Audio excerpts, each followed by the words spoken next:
భారత మాజీ దిగ్గజం యువరాజ్ సింగ్ తండ్రి యోగరాజ్ సింగ్ మరోసారి తన నిర్మోహమాటమైన మాటలతో వార్తల్లో నిలిచారు. యోగరాజ్ సింగ్ ఇటీవల ఇచ్చిన ఒక ఇంటర్వ్యూలో టీమిండియా గురించి అనేక కీలక విషయాలను వెల్లడించారు.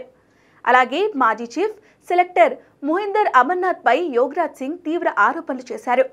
2011 ప్రపంచ కప్ తర్వాత MS ధోని కెప్టెన్సీలో యువరాజ్ సింగ్తో సహా దాదాపు 7 మంది ఆటగాళ్ల కెరీర్లు నాశనం చేయబడ్డాయని అభిప్రాయపడ్డారు.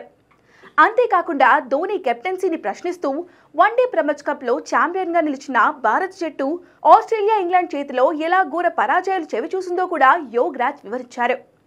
ఎటువంటి కారణం లేకుండా సెలెక్టర్లు చాలా మంది ఆటగాళ్ల కెరీర్లను నాశనం చేశారని యోగరాజ్ అభిప్రాయపడ్డారు.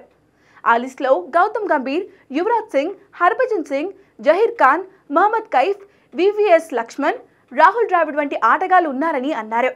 ఇక 2011 ప్రపంచ కప్ గెలిచిన జట్టులో కీలక సభ్యులుగా ఉన్నప్పటికీ గంభీర్, యువరాజ్, జహీర్, హర్భజన్ 2015 ప్రపంచ కప్ వన్డే జట్టులో కనీసం పరిగణించబడలేదు.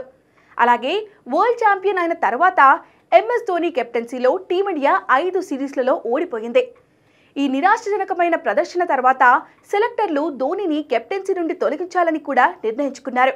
కానీ BCCI అప్పటి అధ్యక్షుడు N శ్రీనివాసన్ అలా జరగనివ్వలేదు అని పేర్కొన్నారు యోగరాజ్ సింగ్.